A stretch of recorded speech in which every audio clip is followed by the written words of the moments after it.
Built as gargantuan tombs of shining white limestone, the pyramids were designed to hide dark secrets of the dead for eternity.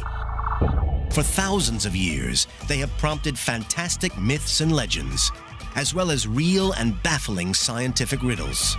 How were these mausoleums constructed, hundreds of feet high, true to within inches? Why was a nation devoted to housing its dead? Who were the men who hauled billions of tons of stone? Now, science is beating down the pyramids' defenses, shattering ancient myths, and revealing the truth.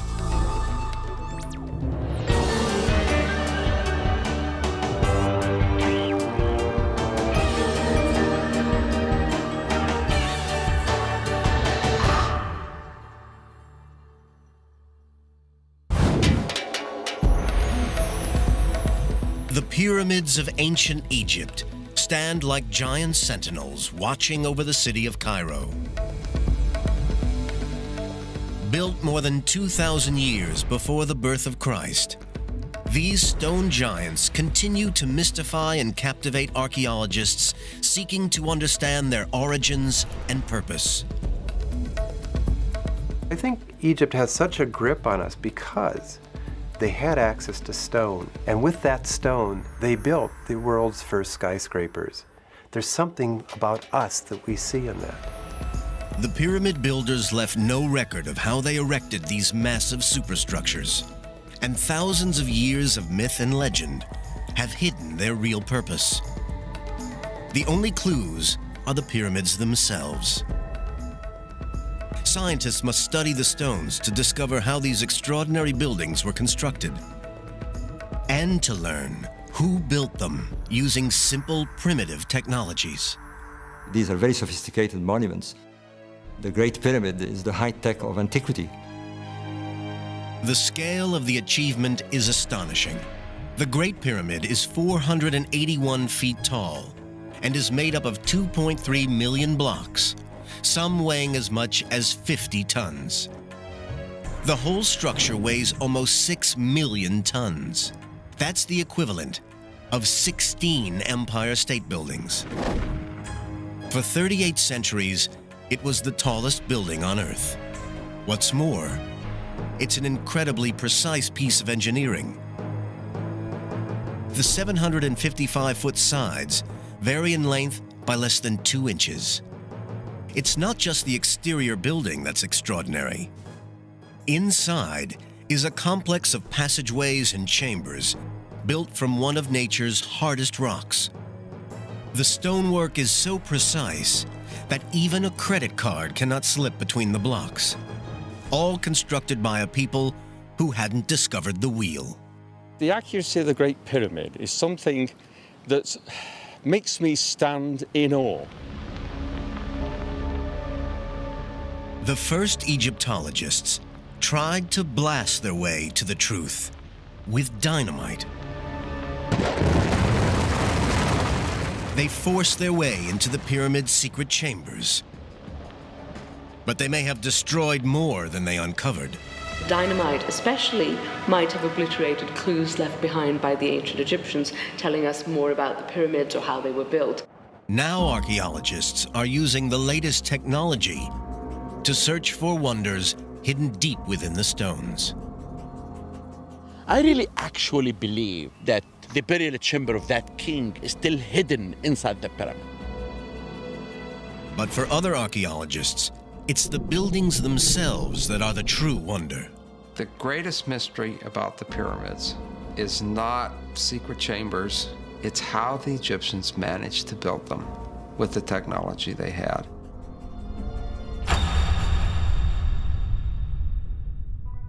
The ancient Egyptians didn't master pyramid building in one leap. It took long years of trial and error, and one near disaster for them to evolve from building simple mud constructions to the Great Pyramid at Giza. The first pyramids were built on the west bank of the River Nile around 2600 BCE. The earliest design was the Step Pyramid at Saqqara, possibly the oldest stone building on Earth. Rising 204 feet from the desert sands, this was a breakthrough in the history of construction. It didn't have smooth sloping sides, but instead rose in a series of levels or steps. The first flat-sided true pyramids were built 60 years later by the pharaoh Snefru. His son Khufu built the Great Pyramid, the first and largest of the 3 pyramids at Giza. And then, a series of smaller, highly decorated pyramids were built at Saqqara. How the Egyptians built these giant superstructures using the simple technology of the time is an ancient mystery. The first challenge was to survey the site and mark out the pyramid in the correct alignment. They chose the site with care to ensure that the bedrock was capable of supporting many millions of tons of limestone. The ancient architects then marked out the building so that each side was aligned to the points of the compass: north, south, east, and west. Today, we would use digital compasses and laser sighting equipment, but the ancient Egyptians had none of this technology. Instead, some experts think they looked to the skies. By observing where the polar stars rise and set, it's possible to calculate true north. First, the architects built a semicircular wall to act as a flat horizon. On this wall, they could mark the rising and setting points of a particular star as it rotated around north in the night sky. A line drawn exactly midway between these marks would point due north.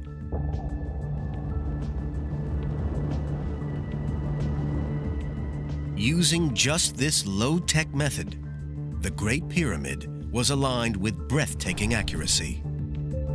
It is off true north by less than a 20th of a degree. Engineer and pyramid rider Robert Bauval has aligned modern buildings himself. He is astounded by the accuracy achieved by the ancient Egyptians. It beats me how they did it. I've set out buildings with optical instruments, with the aid of cranes to place the stones, and sometimes I don't get them that accurate.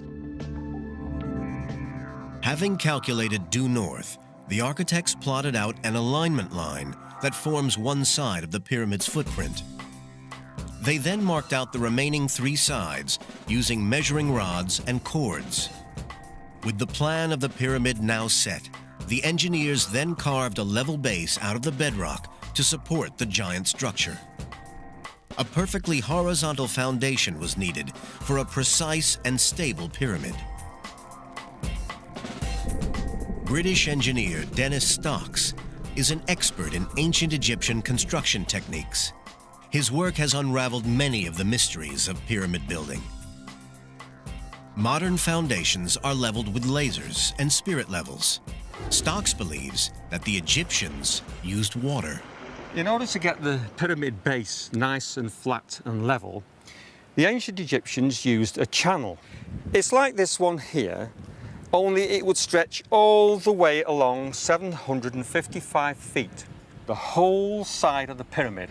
And then they would put some water in, and it would act as a kind of spirit level.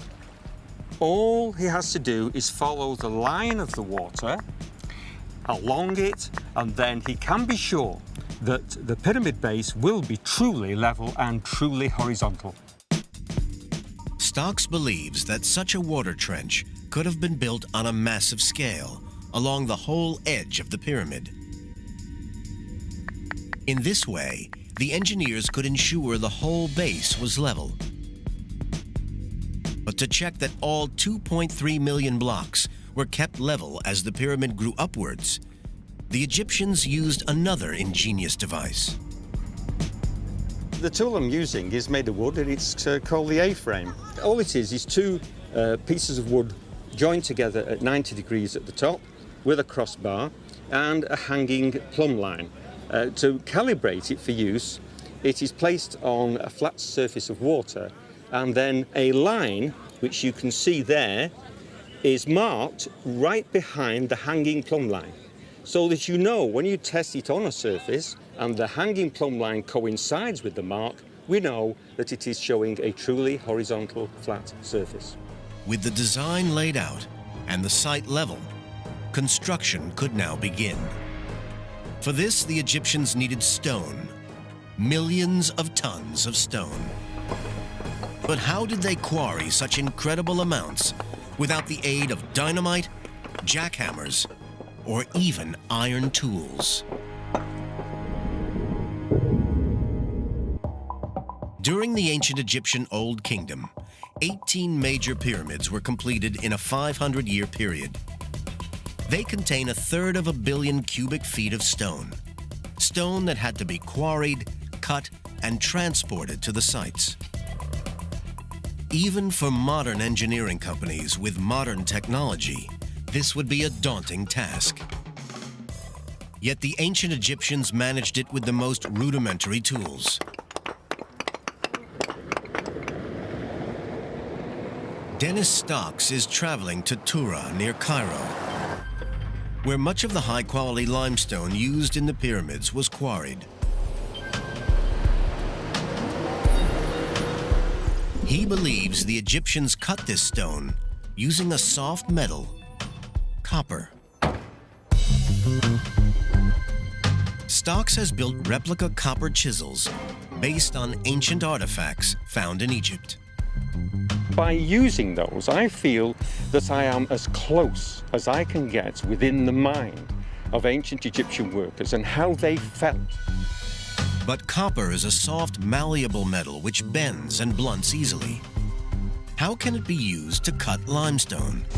Now, the tools that I have in my hand at the moment are the first ones that the ancient craftsmen would use.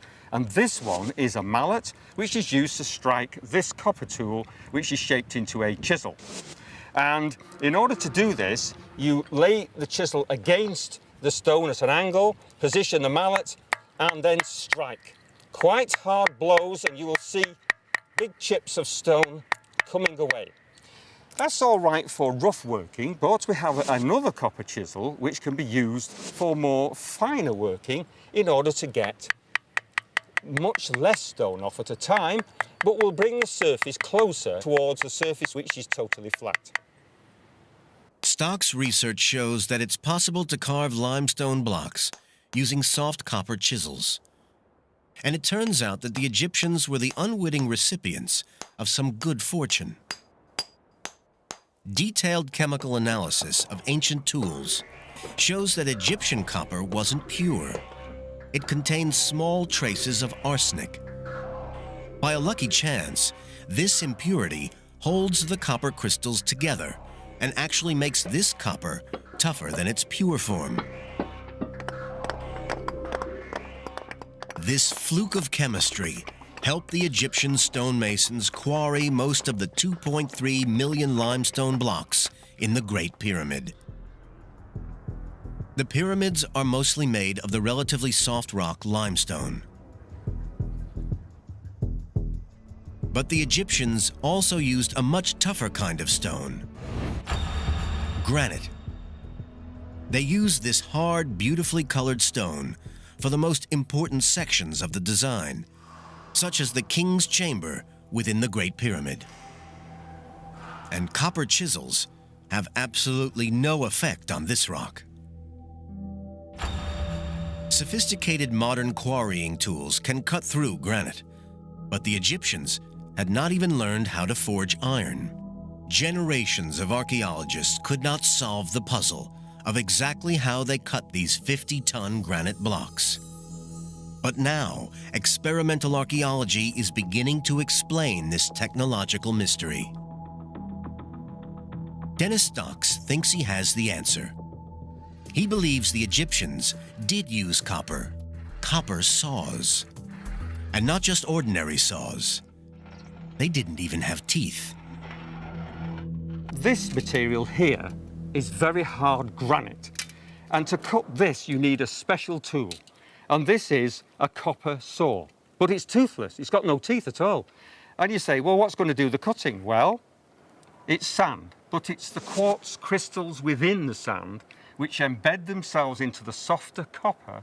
And because the saw's dragging those crystals backward and forth within the slot, that actually does the cutting.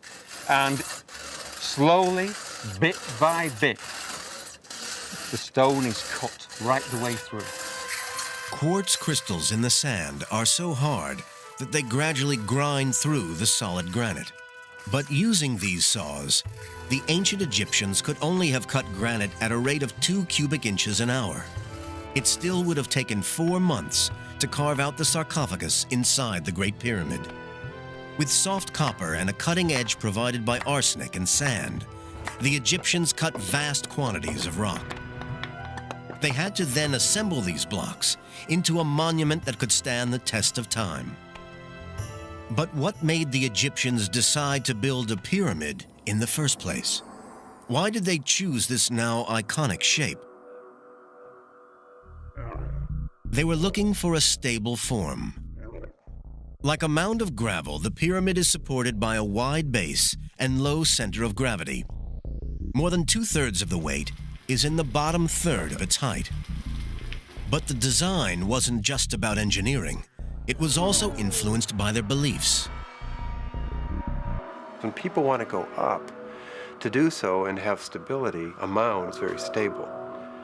But of course, there is a symbology in all of this. There may be several mystical influences behind the pyramid shape. One explanation looks at the worship of a mystical stone known as the Benben stone. Nobody knows where this legendary stone originated. Some think it was a meteorite. It has long since vanished, but the pyramidions, or capstones, that form the very top of the pyramids are modeled on the original pyramid-shaped Benben stone. Could this be the reason why pyramids are built in their distinctive form? But with the sun playing such a key role in Egyptian religion at the time, there is another possibility. Maybe the sun itself was the key.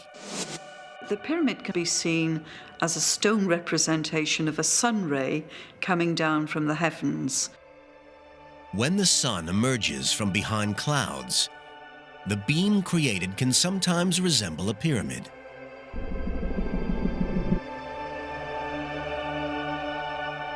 So a stone representation of a sunbeam is a possibility. But perhaps it was simply the pure geometrical form of a pyramid that appealed to the Egyptians. Ironically, the first pyramid, the Step Pyramid, didn't have smooth sloping sides. It rose in 6 separate layers. It was Pharaoh Snefru, the pioneer of pyramids, 60 years after the Step Pyramid was built, who created the first smooth-sided, true pyramid. This was a radical new concept, and its success would rest on a critical engineering decision. At what angle should the sides rise?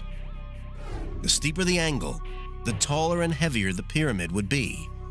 If they made it too steep, it might be too heavy for the foundations. Snefru's architects settled on an angle of 55 degrees. At first, things went well, but halfway through construction, cracks began to appear in the pyramid's internal chambers. According to a survey by Italian archaeologists Marigiolio and Rinaldi, the pyramid is built on soft, slaty clay. Only the edges rest on a solid stone foundation. As the pyramid rose, this soft core sank under the weight. The architects had to come up with an answer, or the pyramid might collapse. Construction stopped. Eventually, their dramatic solution changed the whole direction of the build. The architects decreased the angle of slope from 55 degrees to 43 degrees. This reduced the height of the pyramid by 100 feet and the weight by more than 400,000 tons. The engineer's mistake probably angered the pharaoh, but their solution was a success. 4,500 years later, the bent pyramid, as it's now known, still stands, though with its slightly unusual shape. Major pyramids would never again be built at such a steep angle. For his next pyramid, Snefru's architects were understandably cautious. They built the Red Pyramid at just 45 degrees. It has the shallowest angle of any of the Egyptian pyramids, and it's still standing. It's the oldest true smooth-sided pyramid in Egypt today. After this success, the architects grew more confident. They now built steeper and steeper, culminating in the angle of the Great Pyramid.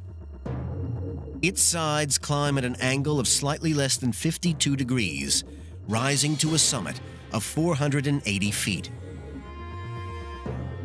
But how did they manage to maneuver 2.5-ton blocks to such an incredible height without the crane or the block and tackle? It was a challenge to the ancient Egyptians, and still remains a mystery to modern archaeologists. Egyptologist Mark Lehner has spent 30 years studying the pyramids hands-on. My approach to the question was, where are the quarries? What kind of a ramp can you get from the quarry to the pyramid in a functional slope? Lehner and almost all Egyptologists believe that some kind of ramp was used to raise the stone blocks. The type of ramp remains a mystery. Did they approach the pyramid straight on? Zigzag up one side? Or spiral around it?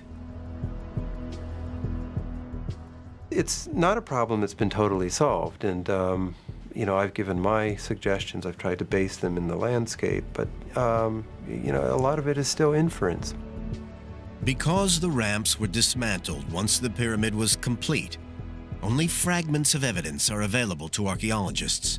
But it was ramps and sheer muscle power that allowed millions of blocks to reach the summit. Once in position, the builders faced a new task. The blocks had to be fitted together. Surprisingly, in such a precise build, a large proportion of the internal stones were just roughly finished. The gaps between them were filled with rubble and gypsum mortar. In between the blocks were stuffed lots of limestone chippings mixed with a huge dollops of mortar. And it sets just like modern concrete. But every stone that would be visible when the build was completed was placed with amazing precision. In the Great Pyramid, the blocks of the burial chamber fit precisely. The sides of these blocks had to be almost perfectly flat to make these astonishing joins. This precision engineering was achieved using the most rudimentary of tools. Yes, we'll use this rods and string tool in order to find out whether the surface is truly flat. And by using a third rod, which is the same length as the other two rods joined by the string, which is now pulled very taut, we can see if it just slips under. Now, we've got a bit of a high spot there. Now, in ancient times, they would mark that simply by putting some red ochre on, just to remind the workers where to go to, and check along the length of the string. The ancient mason would use the rods and string to spot imperfections and then mark them with red ochre to show where more work was needed. Using two further tools, this one being a flint scraper and this one being a sandstone rubber, now we can use the marks as a guide to scrape away the high point like so. And it's obvious that as you scrape, the mark disappears, and with it, of course, the high spot. This same technique was also used in the final stage of construction. The rough internal blocks were covered with an outer casing of perfectly smooth stone. This was carved from the highest grade limestone and had to be carried across the Nile to the pyramid site. With this polished casing, the pyramid would have shone dazzling white in the Egyptian sun. But when the pyramids were newly encased in this special limestone They must have been blinding in the sun like newly fallen snow. To achieve this, every casing stone was cut to sit perfectly with its neighbors. When complete, the Great Pyramid of Giza was covered with thousands of these facing stones. Sadly, they have long vanished, taken to build the mosques and castles of Cairo. But facing stones can still be seen on the cap of Khafre's pyramid. Even with all the Egyptian skills and tools, building the pyramids was still an incredibly hard task, requiring millions of man-hours to complete. Legend has long suggested that the pyramids were built by armies of slaves. The legends are wrong. Forensic archaeological discoveries are now putting a face on the people who really built the pyramids. The building of the pyramids was an enormous construction project requiring incredible manpower resources. Ancient histories tell of 100,000 men laboring on the Great Pyramid for 20 years. Modern experts believe 25,000 workers is a more realistic estimate. The job was completed during Pharaoh Khufu's 23-year reign. The workers would have put in over 250 million man-hours. Ancient Egypt was a rich land, but for such a mammoth undertaking, the builders would have had to source materials from across the whole country. The vast granite blocks had to be floated 600 miles down the Nile from the quarries at Aswan. Keeping a pyramid build on track was a logistical nightmare that would test even a modern engineering firm. Engineer Craig Smith has overseen vast construction sites and has analyzed how a pyramid build might operate.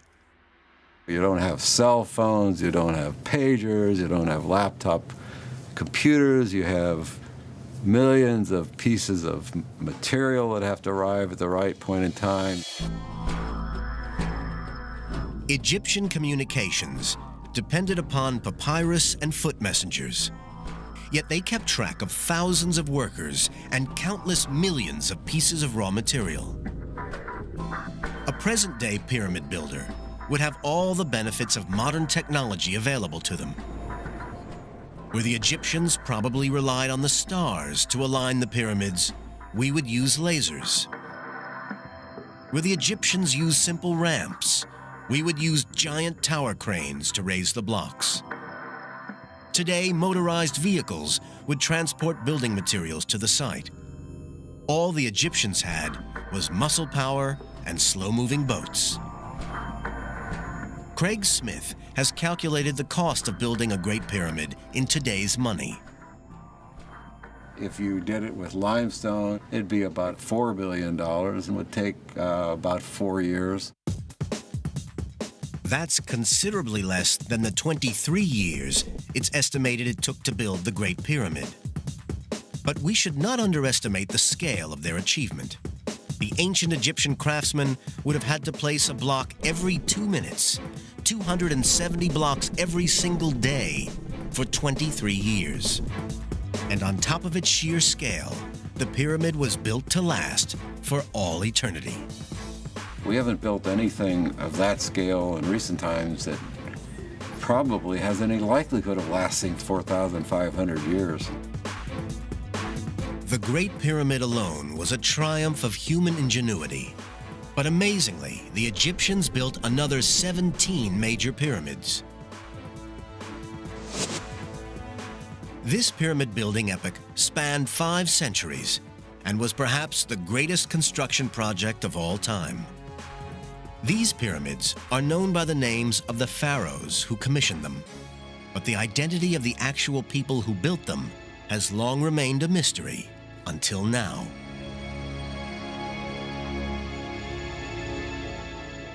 It was thought that the pharaoh would never have forced his own people to toil for year after year constructing the pyramids.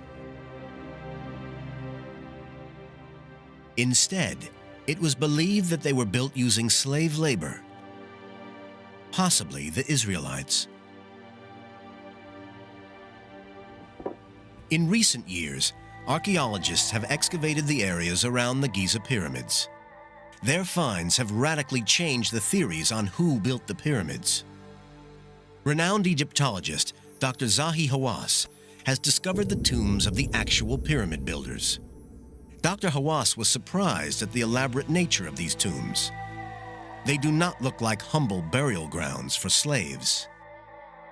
If the people who built the pyramids were slaves, they will never be buried in the shadow of the pyramid. If they were slaves, they will never prepare their tombs for eternity, like kings and queens. Dr. Hawass's work is finally letting us see pyramid construction from the workers' perspective. Before our discovery, you know a lot about kings and queens, but you know nothing about the people who really worked in building the pyramid. But who were the actual workers? The answer comes from the new science of forensic Egyptology. Egyptologist Rosalie David works with biologists and artists who reconstruct the lives of the men who built the pyramids. CAT scans and 3D imaging resurrects faces of the ancient Egyptians from mummified skulls. This is the reconstructed face of an Egyptian who lived thousands of years ago. You do get a sense of the character of the person. They cease to be a wizened mummy or a dry skeleton. And there they are with the flesh, the eyes, the hair. You're looking at somebody who could be alive today.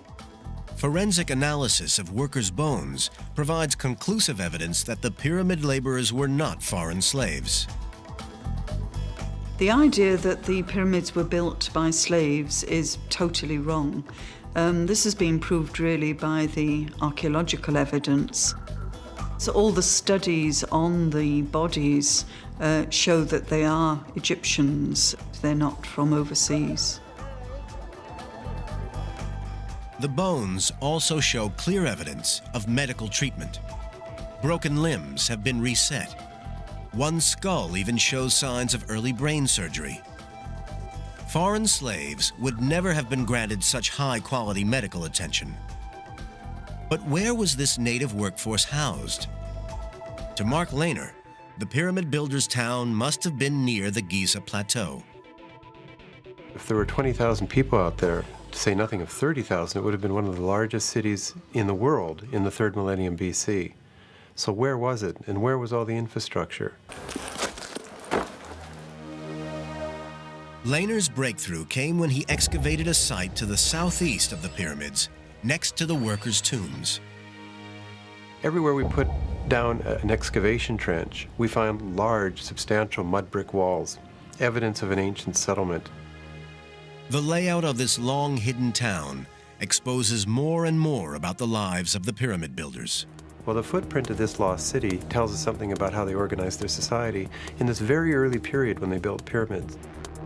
Feeding the workers may have been the biggest organizational challenge, and Lehner's team has found evidence that the craftsmen were well catered for. From remains found on the site, it's clear that the pyramid builders received generous rations, including beer, meat, and fish. They were very well organized, they were well fed, they were looked after because they were very important. But it appears that the middle management may have been even better looked after. They were eating a lot of meat, sheep, goat, but especially cattle. They ate very well, but we're seeing that some people on the site ate better than others. Mark Lehner believes that this core of professional craftsmen and officials were kept on site. But the hauling of the blocks was carried out by villagers who came to work on the site for a few months or years. For these unskilled workers, pyramid building was a bit like military service. This was an army mobilized from the length of Egypt, but they came to build rather than to fight. What really fascinates me about the pyramids is not so much the king or the little man in the trenches, but the whole human network that could create something like the Great Pyramid of Khufu. But what drove the ancient Egyptians to dedicate so much energy and manpower to the pyramids? Why were thousands of men brought from across the country to labor on this site? These questions have intrigued archaeologists as they try to solve the third great mystery of the pyramids. What were they for? Back in medieval times, it was thought that the pyramids were the giant granaries of the biblical character Joseph. But most modern Egyptologists believe that they are tombs for the pharaohs. The largest and grandest tombs ever built. Although centuries of tomb raiding means that no remains of a pharaoh have ever been discovered inside a pyramid. And no mummy was ever found in the so-called burial chamber of the Great Pyramid of Khufu. Dr. Hawass, however, is convinced that there is enough written evidence to prove the pyramids were built as tombs for the pharaohs. There is lots of evidence in inscription, in literature, that telling us that this is a tomb for the king. But a tomb for a pharaoh was more than just a resting place for his body. Deep within some pyramids is evidence of another, more magical function. These tombs were built as gateways to the stars.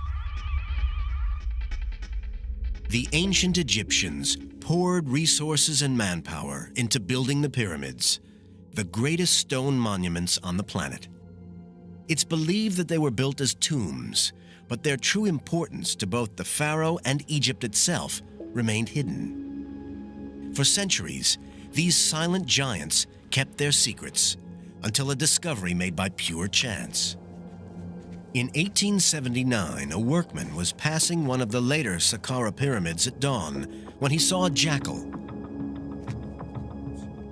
The beast seemed to be taunting the workman, almost asking to be chased.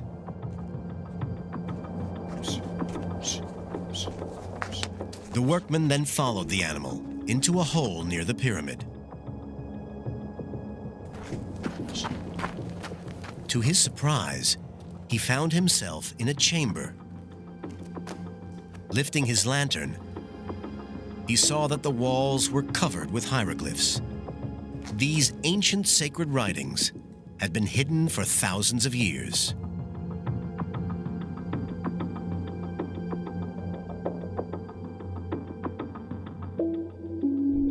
Jim Allen is a world expert on these hieroglyphs, or pyramid texts.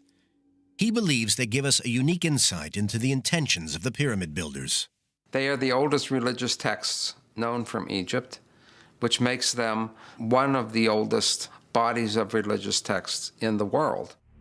The texts revealed nothing about how the buildings were built, but they do reveal the pyramid's ultimate purpose. The pyramids were not created as simple resting places for the pharaohs. They were built as giant machines for turning men into gods. The pyramid is like a cosmic engine. It is designed to transform the dead being beneath it into a living spirit. When the king died, the ancient Egyptians believed that Egypt and existence itself was plunged into mortal danger. Even after death, the ruler had to protect his country from drought, famine, and the forces of chaos.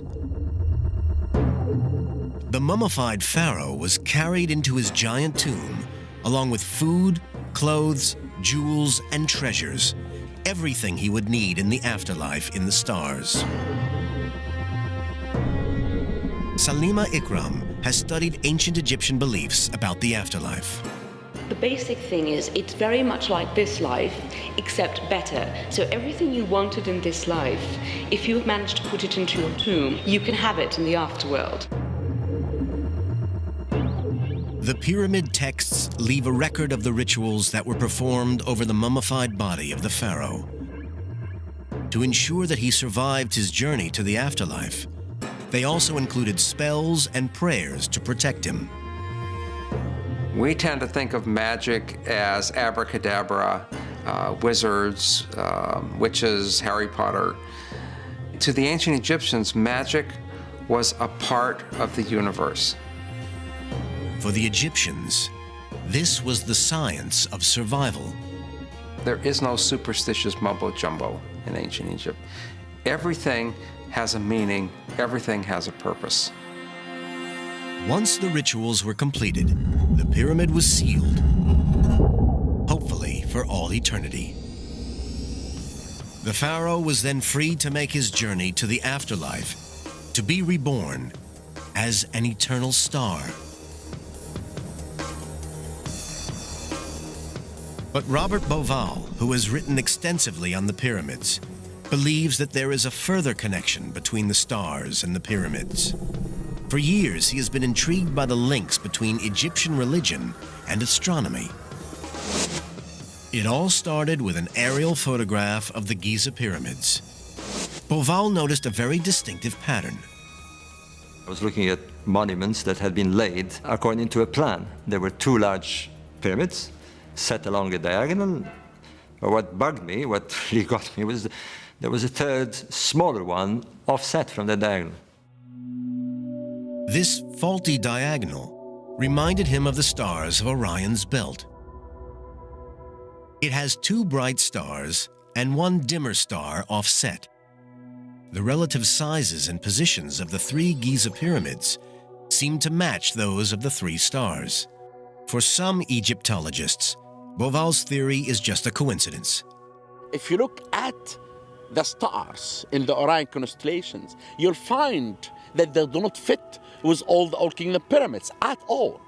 You'll find maybe very few with computer you can really match this. Dr. Hawass argues that many other stars in the Orion constellation do not match the layout of any pyramids on the ground. But to Robert Bauval, the correspondence was clear evidence of an astronomical master plan, explaining the layout and design of the major pyramids. You cannot deny the fact that there are three stars that look like the plan of the pyramids. Two large ones, small one, offset. Two large pyramids, small one, offset. That is a fact. It's a fact. What isn't a fact is whether it is a coincidence or not. For Bauval, there is another piece of compelling evidence within the overall design of the pyramids that backs his astronomical theory. There are 4 narrow shafts built into the structure of the Great Pyramid. Just 8 inches wide, they climb upwards through the solid stone interior from the king's and queen's chambers toward the surface for over 200 feet. They were carefully built into each layer of stones as the pyramid rose. These stone shafts may hold clues to some of the last remaining mysteries of the pyramids. Originally, it was thought that the shafts were designed as air vents to bring fresh air into the pyramid for the workers toiling inside. However, for Bauval, these shafts are far more significant. As he examined their orientation, he felt he was cracking a secret code, a code built into the very structure of the pyramid. But it was exciting to realize that I was beginning to listen to the silent language of the pyramid. Bauval believes each of the 4 shafts running through the Great Pyramid is built to point directly toward a major star. What's more, each of these stars is critically important in the ancient Egyptian religion.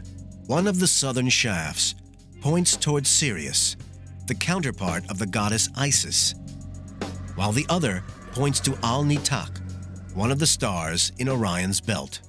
This constellation was the heavenly equivalent of Osiris, the Egyptian god of death and resurrection. The star shafts may be aligned this way to help the spirit of the pharaoh ascend to heaven, to join the god Osiris and become a star alongside him. For Bauval, this realization was like solving an ancient riddle. So we have a kind of language, if you like. I call it astroglyphics. The pyramid speaks through its architecture and through its symbolic astronomy. Although Bauval's theory is totally rejected by some Egyptologists, other mysteries and rumors still surround the shafts. Dr. Hawass believes that they may lead to unseen treasure within the pyramid's core. If I'm right, this will be the most important discovery in Egypt and in the world.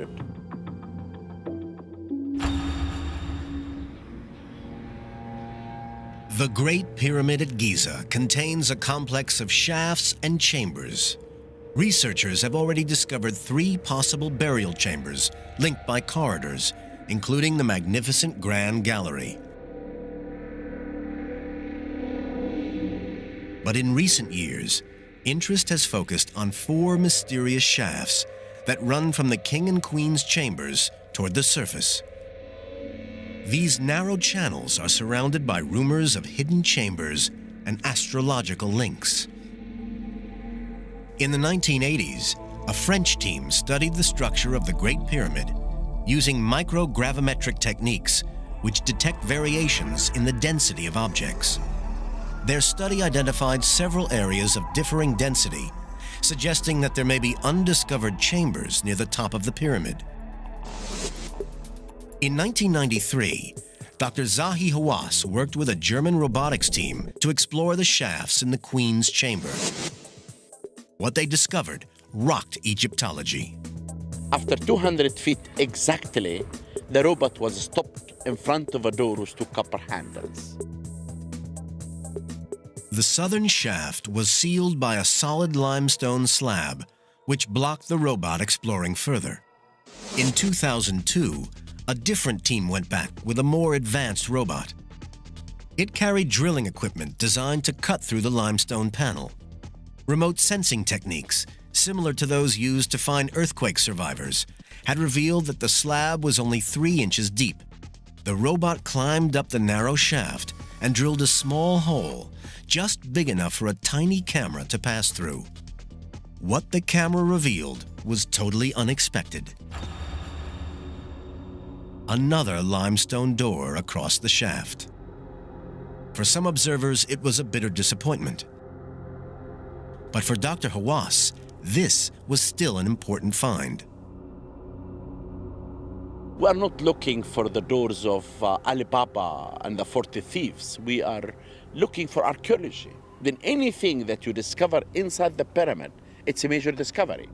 Behind this second door is a region of the pyramid unseen for over 4,500 years.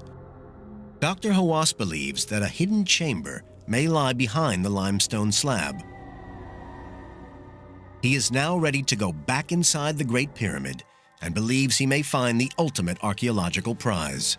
I still believe that the burial chamber of Khufu is still hidden inside the pyramid, that we're going to go through the first door and the second door to find out what is the mystery behind them. If Dr. Hawass uncovers the tomb, it could be the greatest find ever, greater even than the discovery of the tomb of King Tut. Here may lie the last mystery of the pyramids, the final resting place of Khufu, one of the greatest of pharaohs. Sealed since the day when the pyramid was finally completed and stood gleaming in the desert sun. The Great Pyramid is the only wonder of the ancient world left standing. Its polished stone casing has long gone, and it has lost 30 feet in height since it was built. But even at that rate, it might take another 65,000 years before it disappears from the skyline. The pyramids stand as a testament to the extraordinary skills of the people who built them. They tower over history itself, truly among the greatest achievements of mankind, past and present. They stand there against all the odds after thousands of years, and they trumpet immortality. As the ancient Arab proverb says, man fears time, yet time fears the pyramids.